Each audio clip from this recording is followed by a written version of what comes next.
Hello good morning friends, मेरा नाम ऋतुराज। आज 11 दिसंबर है, तो 11 दिसंबर के दिन क्या प्रमुख घटनाएं हुई थी ये हम जानेंगे और साथ ही साथ में आज के करंट अफेयर्स के कुछ क्वेश्चंस करेंगे। तो स्टार्ट करते हैं। तो सबसे पहले देख लेते हैं देश और दुनिया के इतिहास में 11 दिसंबर के दिन क्या प्रमुख घटनाएं हुई थी। 11 दिसंबर के दिन सन 1687 में ईस्ट इंडिया कंपनी ने मद्रास में सबसे पहले नगर निगम बनाया था। तो यहाँ पे हमारे लिए काम की चीज मिल गई कि भारत में जो नगर निगम का जो इतिहास है, जो नगर निगम बनाया जाता है हर स्टेट में, हर डिस्ट्रिक्ट में एक नगर निगम होता है, नगर पालिका निगम जिसको बोला जाता है। और फिर उसके बाद फिर जिला पंचायत और नगर पंचायत, ये जो अलग अलग जो लेवल्स होते हैं राज व्यवस्था के अंतर्गत जो हम जानते हैं, जिसको उन 1687 में ईस्ट इंडिया कंपनी ने शुरुआत की थी, नगर निगम बना के मद्रास में सबसे पहले बना था। चलिए, सन 1941 में जर्मनी और इटली ने अमेरिका के खिलाफ युद्ध की घोषणा की थी।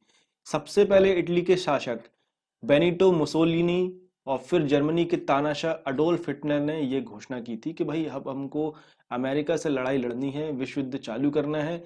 तो जर्मनी ने और इटली ने, दोनों ने यहाँ पे अमेरिका के खिलाफ घोषणा की थी। सबसे पहले इटली ने की थी, उसके बाद फिर एडोल्फ हिटलर ने जर्मनी की तरफ से की थी।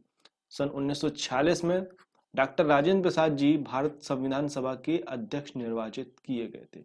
9 दिसंबर को सबसे पहले, यहाँ पे आपको काम की चीज बता रहा हूं मैं, 9 दिसंबर को सबसे पहले संविधान सभा की पहली बैठक हुई थी जिसमें सच्चिदानंद जी अध्यक्ष बनाए गए थे। उसके बाद फिर सर्वसम्मति से डॉक्टर राजेंद्र प्रसाद जी को अध्यक्ष निर्वाचित किया गया था। चुनाव हुआ था वहां पे, तो सबसे पहले अध्यक्ष कौन बने थे?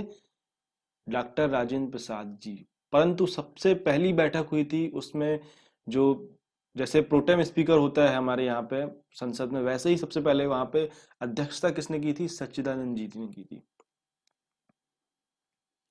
सन 1964 में संयुक्त राष्ट्र के यूनिसेफ, जिसको बोला जाता है यूनाइटेड नेशंस चिल्ड्रन फंड, की स्थापना की हुई थी। तो संयुक्त राष्ट्र ने यूनिसेफ की स्थापना की थी 11 दिसंबर 1964 को। इसीलिए संयुक्त राष्ट्र का UNICEF national children day fund इस दिन मनाया जाता है। इसकी शुरुआत इसलिए की गई थी कि दुनिया भर में जितने भी जो बच्चे हैं दूसरे देशों के, सभी जगह के, उनके विकास के लिए काम करना, उनके उनकी रक्षा करना और उनके बच्चों के लिए फंड जुटाना, जो कि अगर कहीं किसी देश में कुपोषण का शिकार हो रहे हैं या फिर और भी चीजें, समस्याएं, बच्चों संबंधित जितनी भी समस्याएं, उन सभी को सही करने के लिए संयुक्त राष्ट्र संघ ने यूनिसेफ की यहाँ पे गठन किया था, स्थापना की गई थी। और इसी के साथ साथ मेन इनका काम होता है बच्चों की शिक्षा की तरफ काम करना, बच्चों की शिक्षा के लिए आगे बढ़ना, आगे काम करना है। इसीलिए यहाँ पे एक और चीज आपको बता दूं, ये यूनिसेफ के जो ब्रांड एम्बेसडर बनाए गए थे, अभी हाल ही में आयुष्मान खुराना जी को बनाया गया था। और इसके पहले आमिर खान को भी बनाया गया था संयुक्त राष्ट्र के यूनिसेफ के ब्रांड एम्बेसडर। सन 1997 में ग्रीन हाउस गैस के उत्सर्जन में कटौती के लिए विश्व के सभी देशों में सहमति हुई थी 1997 में। तो चलिए वापस आ जाते हैं करंट अफेयर्स क्विज की तरफ। तो क्वेश्चन है यहाँ पे, फोर्ब्स की तरफ से जारी 100 पावरफुल वुमेन लिस्ट में निम्न में से किस महिला को प्रथम स्थान प्राप्त हुआ है? चलिए इसका आंसर दीजिए। फोर्ब्स की तरफ से जारी 100 पावरफुल वुमेन लिस्ट में निम्न में से किस महिला को प्रथम स्थान प्राप्त हुआ है? ऑप्शन है किरण मजुमदार शॉ, कमला हैरिस, निर्मला सीतारमण या फिर एंजेला मार्केल। यहाँ पे चारों जो यहाँ पे महिलाओं के नाम लिखे गए, ये कहीं ना कहीं पे फोर्ब्स की जो लिस्ट है 100 पावरफुल वुमेन की लिस्ट में सभी शामिल है। आपको ये बताना है कि एक नंबर पे कौन है। दोस्तों आपसे मेरा निवेदन है, अगर आपने मेरे चैनल को अभी तक सब्सक्राइब नहीं किया है तो प्लीज इसे सब्सक्राइब करिए, जिससे आपको आने वाले समय में नेक्स्ट वीडियो के नोटिफिकेशन लगातार मिलते रहेंगे। हमारी क्लास करंट अफेयर्स की डिटेल एनालिसिस वाली शाम को होती है 7 बजे, और साथ ही साथ में रेगुलर डेली हमारी क्लास होती है सुबह 6 बजे क्विज को लेकर। तो सब्सक्राइब करिए और बेल आइकन को क्लिक करना ना भूलिए। तो यहाँ पे क्वेश्चन है, फोर्ब्स की तरफ से जारी 100 पावरफुल वुमेन लिस्ट में निम्न में से किस महिला को प्रथम स्थान प्राप्त हुआ है? चलिए, इसका आंसर है एंजेला मार्केल। एंजेला मार्केल को लगातार 10वें साल जर्मनी की चांसलर हैं ये। एंजेला मार्केल को शीर्ष स्थान मिला है लगातार 10 साल से। चलिए, अब वापस देख लेते हैं। कमला हैरिस जो है, इनका क्या है? कमला हैरिस इस सूची में तीसरे स्थान पर है। निर्मला सीतारमन इस सूची में 41वें स्थान पर हैं। और 17वीं वार्षिक फोर्ब्स पावर लिस्ट में 30 देशों की महिलाओं को शामिल किया गया था। तो टोटल 30 देश हैं जो विकासशील देश हैं, विकसित देश हैं, वहां की महिलाओं को शामिल किया गया था, जो कि पावरफुल वुमेन्स के नाम से इन्होंने लिस्ट बनाई थी, 100 पावरफुल वुमेन्स की। रोशनी नडार मल्होत्रा 55वें स्थान पर है भारत की, और किरण मजुमदार शाह 68वें स्थान पर है भारत की। लैंडमार्क समूह की प्रमुख रेणुका जगतियानी को सूची में 98वां स्थान दिया गया है। चलिए, नेक्स्ट क्वेश्चन है, हाल ही में किस देश ने पहली बार अपने कृत्रिम सूर्य परमाणु संलयन रिएक्टर को सफलतापूर्वक संचालित किया? ऑप्शन है आपके पास, जापान, भारत, चीन या फिर पाकिस्तान। हाल ही में किस देश ने पहली बार अपने कृत्रिम सूर्य परमाणु संलयन रिएक्टर, परमाणु संलयन क्या होता है? दो प्रकार के रिएक्टर्स होते हैं, सॉरी, दो प्रकार की अभिक्रियाएं होती हैं। एक होता है परमाणु संलयन संलयन और दूसरा होता है हमारा परमाणु विखंडन।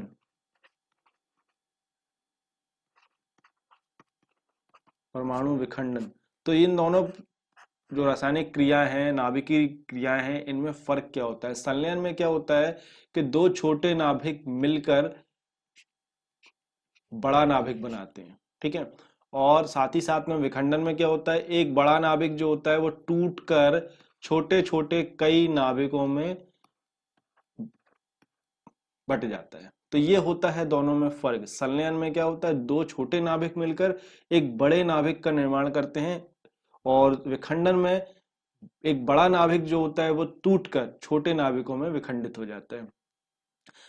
तो नाभिकीय रिएक्टर की बात करते हैं। विखंडन जो रिएक्टर्स होते हैं वो तो हम लगातार बनाते ही रहते हैं, जैसे कि हम न्यूक्लियर पावर प्लांट्स जो होते हैं उसमें हम यही करते हैं।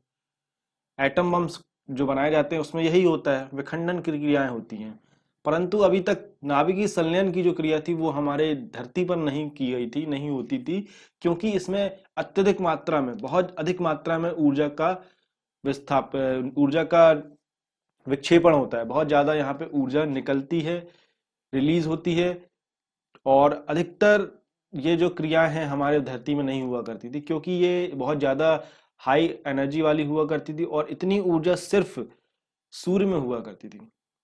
सूर्य में होती है ये क्रियाएं, जो संलयन जो क्रियाएं हैं ये सूर्य में होती हैं, जिसमें दो छोटे छोटे नाभिक जो हैं मिलकर एक बड़े नाभिक का निर्माण करते हैं, और अत्यधिक मात्रा में ऊर्जा निकलती है, जिससे कि हम सभी ऊर्जा लेते हैं। तो यहाँ पर पहली बार धरती पर कृत्रिम सूर्य, आर्टिफिशियल सन बनाया गया था। तो यहाँ पे ये किस देश ने किया है आपको बताने का है। चाइना ने किया।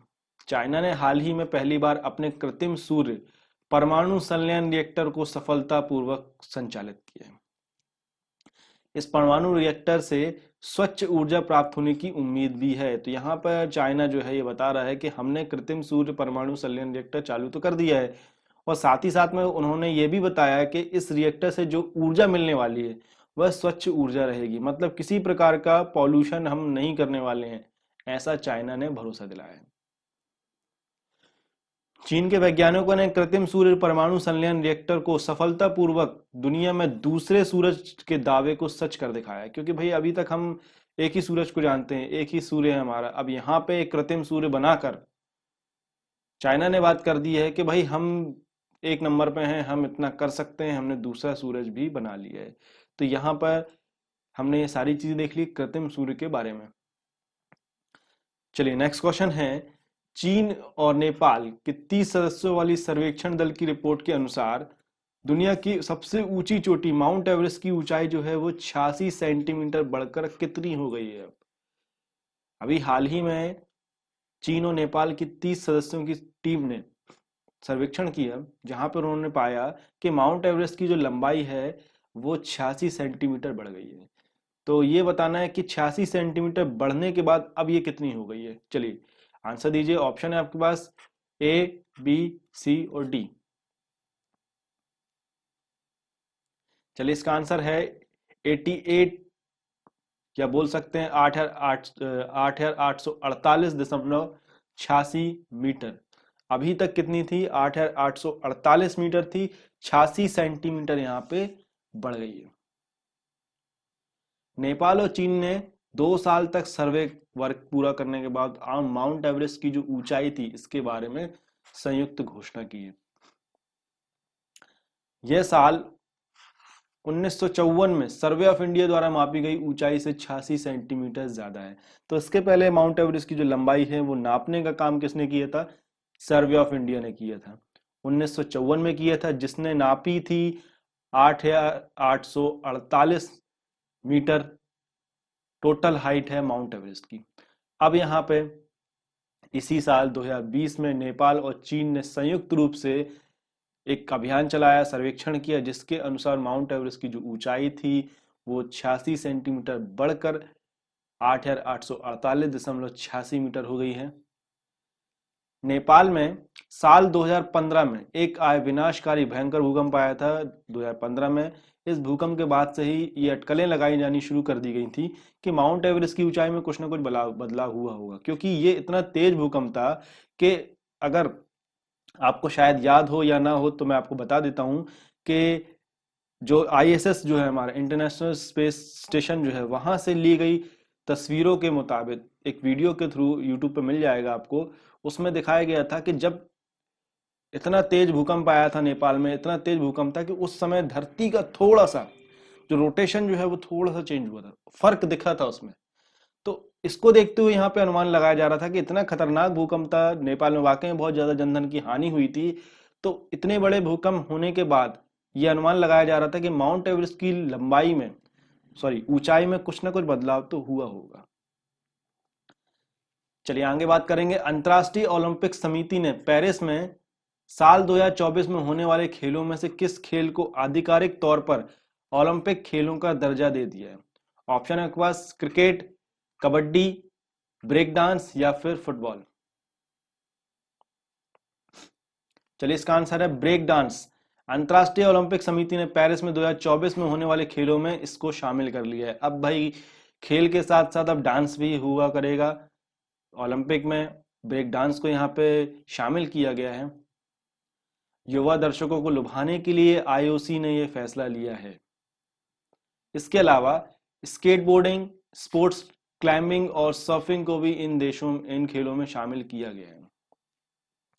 इन तीनों खेलों को कौन कौन से, स्केटबोर्डिंग, स्पोर्ट्स क्लाइंबिंग और सर्फिंग को टोक्यो ओलंपिक में शामिल किया जाना था, जो कि अभी 2020 में होना था, जो कि कोरोना वायरस महामारी के कारण 1 साल के लिए स्थगित कर दिया है। भारतीय रिजर्व बैंक RBI ने हाल ही में महाराष्ट्र में स्थित किस बैंक का लाइसेंस रद्द कर दिया? ऑप्शन है आपके पास कराड़ जनता सहकारी बैंक लिमिटेड, जनलक्ष्मी सहकारी लिमिटेड, जन कल्याण सहकारी बैंक लिमिटेड या फिर पारसी सहकारी बैंक लिमिटेड। चलिए इसका आंसर दीजिए कमेंट में। रिजर्व बैंक ने हाल ही में महाराष्ट्र में स्थित किस बैंक का लाइसेंस रद्द कर दिया?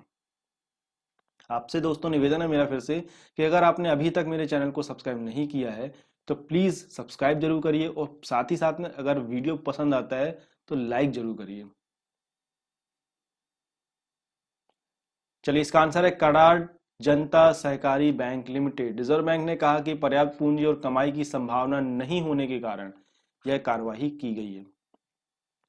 रिजर्व बैंक ने एक बयान में कहा कि बैंक के जमाकर्ताओं में से 99% से अधिक को जमा बीमा एवं ऋण गारंटी निगम के द्वारा पूरी तरह से उसका भुगतान मिलेगा।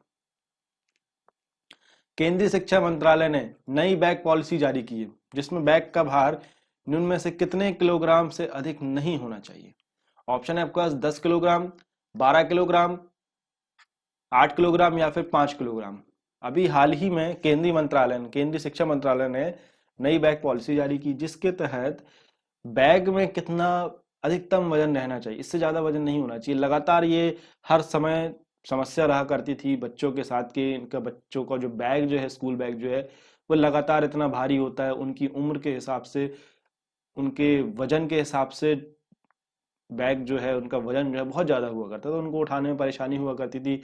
बच्चों को कभी कभी कमर दर्द और भी समस्याएं हुआ करती थी। इसको देखते हुए लगातार विरोध चला करता था, तो इसको देखते हुए केंद्रीय शिक्षा मंत्रालय ने यहाँ पे इस समस्या का समाधान पूरी तरह से कर दिया कि भाई जो नई बैग पॉलिसी है उसके तहत हमने सेट कर दिया है कि आप इतने से ज़्यादा वजन आपके स्कूल के बच्चों का बैग का नहीं होना चाहिए। तो यहाँ पे रहेगा क्या आंसर इसका? 5 किलोग्राम। इसके अनुसार स्कूली बच्चों के बस्ते का वजन उनके वजन के 10% से ज़्यादा नहीं होना चाहिए। तो यहाँ पे ये क्लियर कर दिया है कि भाई अगर कोई बच्चा है, उसका वजन 50 किलो है, तो उसके 10% से ज़्यादा नहीं होना चाहिए, मतलब 5 किलो। ठीक है, तो यहाँ पे क्लियर कर दिया गया है। इसके तहत पहली कक्षा में पढ़ने वाले छात्रों के बस्ते का वजन जो है वो 1.6 से लेकर 2.2 किलोग्राम तक किया गया है।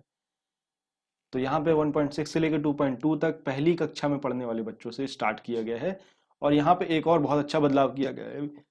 12वीं में पढ़ने वाले बच्चों के बस्ते का वजन जो है, बस्ते के वजन जो है औसतन 3.5 से लेके 5 kg तक ही रहेगा। वहीं प्री प्राइमरी में पढ़ने वाले बच्चे, जो छोटे बच्चे हुआ करते हैं, प्री प्राइमरी नर्सरी पढ़ने वाले जो बच्चे, उनको कोई बैग नहीं होगा, उनको कोई बैग नहीं दिया जाएगा। उनको जो भी पढ़ाई करानी है स्कूल में आप किताबें रखवाइए, और साथ ही साथ में, और अगर जो भी किताबें चाहिए हैं तो स्कूल में रहेंगी, और आप उनको बिना किताबों के थ्रू ही पढ़ाने की कोशिश करिए। कोई बैग, किसी प्रकार का बैग नहीं रहेगा। सिर्फ आपको टिफिन बॉक्स और पानी जो है, आप अपना खुद का पानी लेके आइए, वो आप ला सकते हैं, पर स्कूल की तरफ से किसी प्रकार की किताबों के लिए वजनदार बैग के लिए नहीं करा जाएगा कि आपको ये किताबें लेकर आना है। किस देश ने कोरोना वायरस महामारी को देखते हुए एक नया संपत्ति कानून पास किया, जिसके तहत देश के पूंजीपतियों पर एक खास टैक्स जो है वो लगाया जाएगा? स्पेन, अर्जेंटीना, रूस या फिर फ्रांस? तो यहाँ पे बहुत अच्छा यहाँ पे काम किया है, जो नए संपत्ति कानून के लिए यहाँ पे किया गया है। एक नया कानून बनाया गया है जिसके तहत देश के पूंजीपतियों को, जो पैसे वाले हैं, जो ज्यादा कमा रहे हैं, अभी लॉकडाउन में बहुत से ऐसे पूंजीपति हैं जो अरबों में खेल रहे हैं, उनके लिए एक खास तरह का टैक्स लगाने की यहाँ पे शुरुआत करी है। आपको बताना है वो कौन सा देश है। चलिए, इसका आंसर है अर्जेंटीना।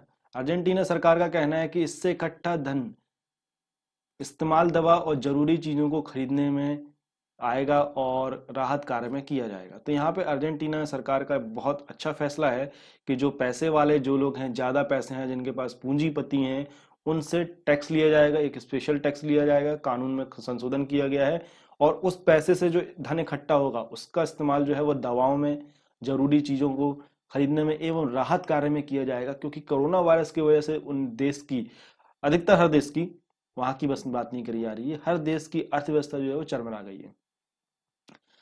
इस नए कानून के अनुसार ये टैक्स एक बार ही लिया जाएगा, बार बार नहीं लिया जाएगा। इन दोनों, सॉरी, इन ये उन लोगों पर लागू होगा जिनके पास 20 करोड़ पैसों, चलिए काम की चीज मिल गई। अर्जेंटीना की जो मुद्रा है वो क्या है? पैसो है, पैसो। तो यहाँ पे 25 करोड़ पैसों यानी 25 लाख डॉलर से अधिक की संपत्ति होगी, तो उन व्यक्तियों के लिए यहाँ पे टैक्स देना पड़ेगा उनको। अब जो भी टैक्स देना पड़ेगा वो वहां की सरकार तय करेगी कि आपको कितना टैक्स देना है, और ये एक बार ही लगाया जाएगा। ऐसे टैक्स की व्यवस्था हमारे भारत में भी करनी चाहिए, क्योंकि हमारे भारत में भी ऐसे बहुत से पूंजीपति हैं जो अभी लॉकडाउन में सिर्फ उन्हीं का ही बोलबाला चल रहा है, हर जगह पे सिर्फ उन्हीं की कमाई ही हो रही है। बाकी जो छोटा व्यापारी जो है, आम नागरिक जो है, वो अभी भी परेशान हो रहा है, और सरकार इसको देखते हुए सिर्फ बातें कर रही हैं। और ठीक है, नेक्स्ट क्वेश्चन है यहाँ पे, एशिया कप 2021 की मेजबानी कौन सा देश करेगा? ऑप्शन है आपके पास, भारत, पाकिस्तान, श्रीलंका या फिर अर्जेंटीना। चलिए, इसका आंसर दीजिए कमेंट में। एशिया कप 2021 की मेजबानी कौन सा देश करेगा? चलिए, इसका आंसर है श्रीलंका। श्रीलंका को मेजबानी मिली है 2021 के एशिया कप के लिए। पाकिस्तानी क्रिकेट बोर्ड पीसीबी और सीईओ वसीम खान द्वारा दी गई जानकारी के अनुसार श्रीलंका जून 2021 में एशिया कप की मेजबानी करेगा। तो यहाँ पे Wasim Khan Pakistan cricket control board के सीईओ हैं, उन्होंने यहाँ पे जानकारी दी कि 21 का जो एशिया कप होने वाला है वो कब होने, वो कौन करेगा, श्रीलंका में होने वाला है। और इसकी बात करी जा रही है कि 1 जून 2021 से ये मैच जो है वो शुरू होंगे, शेड्यूल्ड रखें, ये कयास लगाए जा रहे हैं कि 1 जून 2021 से ये मैच जो है एशिया कप जो है शुरू होने वाला है। अभी डिटेल शेड्यूल जो है अभी नहीं आया है इसका। किस बैंक द्वारा मोबाइल पेमेंट ऐप आई मोबाइल पे लॉन्च किया गया? ऑप्शन है HDFC bank, Kotak Mahindra bank, ICICI bank या फिर एक्सिस बैंक। चलिए इसका आंसर दीजिए कमेंट में। किस बैंक द्वारा मोबाइल पेमेंट ऐप आई मोबाइल पे लॉन्च किया गया है? चलिए इसका आंसर है आईसीआईसीआई बैंक, निजी ऋणदाता बैंक, जो लोन बांटा करती है, सबसे ज्यादा एचडीएफसी लोन बांटती है, ये आपको पता रहना चाहिए। दूसरे नंबर पे प्राइवेट बैंकों में आईसीआईसीआई बैंक जो है वो सबसे ज्यादा लोन दिया करती है। ने किसी भी बैंक के ग्राहकों को भुगतान और बैंकिंग सेवाएं प्रदान करने के लिए आई मोबाइल पे नाम के एक मोबाइल भुगतान ऐप का नया संस्करण को लॉन्च किया है। तो यहाँ पे आईसीआईसीआई ने किया है। एचडीएफसी के बारे में आपको एक चीज पता होनी चाहिए कि हाल ही में आरबीआई ने नए न्यू क्रेडिट कार्ड के लिए बैन लगा दिया है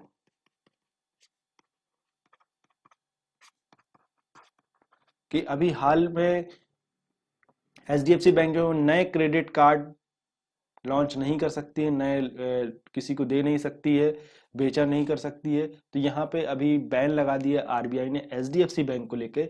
ये बैन क्यों लगाया गया? क्योंकि लगातार 2 साल से बहुत सी शिकायतें आ रही थी। कई बार एचडीएफसी बैंक की तरफ से जो इंटरनेट बैंकिंग की सुविधाएं जो हैं वो कई बार स्थगित हुई थी, बीच में डिस्टर्ब हुई थी, और इसको देखते हुए इन्होंने ये दलील दी थी कि भाई कुछ पावर प्रॉब्लम की वजह से, जिनका जो मेन हेड ऑफिस है जहां से पूरा बैंकिंग की सिस्टम चला करता है, वहां पे पावर ऑफ की वजह से ये समस्याएं आई थी। तो पर ये लगातार 2 साल में लगातार कई बार हुई थी। इसको देखते हुए आरबीआई ने यहाँ पे एक स्ट्रिक्ट एक्शन लेते हुए यहाँ पे अभी रिसेंट में नए क्रेडिट कार्ड को बैन करने का यहाँ पे आदेश दिए। हाल ही में मधुकर गंगाधर का निधन हो गया। मधुकर गंगाधर जी का निधन हुआ है। निम्नलिखित में से वे किस क्षेत्र से संबंध रखा करते थे? ऑप्शन है आपका लेखक और कहानीकार, संगीतकार, सांसद या फिर निदेशक और स्क्रिप्ट लेखक। मधुकर गंगाधर जी का निधन हो गया है, वो किस क्षेत्र से जुड़े थे? चलिए इसका आंसर है लेखक और कहानीकार। प्रख्यात हिंदी लेखक मधुकर गंगाधर का 88 वर्ष की आयु में निधन हो गया। वे नई कहानी आंदोलन के प्रमुख कहानीकार भी थे। केंद्र सरकार ने जीएसटी करदाताओं के लिए त्रैमासिक रिटर्न फाइलिंग और मासिक भुगतान कर योजना शुरू की है। इसका कुल वार्षिक कारोबार कितना है? ऑप्शन है आपका 7 करोड़, 2.5 करोड़ रुपए, 10 करोड़ रुपए या फिर 5 करोड़ रुपए। चलिए इसका आंसर है 5 करोड़। 5 करोड़ रुपए कुल वार्षिक कारोबार होना चाहिए, जिसको देखते हुए त्रैमासिक रिटर्न फाइलिंग की यहाँ पे योजना शुरू की गई है, जिसका पूर्व वित्तीय वर्ष में कुल मिला के 5 करोड़ रुपए तक का वार्षिक कारोबार होना चाहिए। तो दोस्तों ये तो हमने देख लिया आज की क्लास में क्या क्या प्रमुख घटनाएं हुई थी, और साथ ही साथ में आज की डेट के जो प्रमुख करंट अफेयर्स थे वो हमने यहाँ पे सारे देख लिए। आशा करता हूँ कि आपको मेरा वीडियो पसंद आया होगा। अगर पसंद आया तो प्लीज़ लाइक जरूर करिए और कमेंट करके मुझे बताइए कि आपको ये मेरा वीडियो कैसा लगा। Thank you.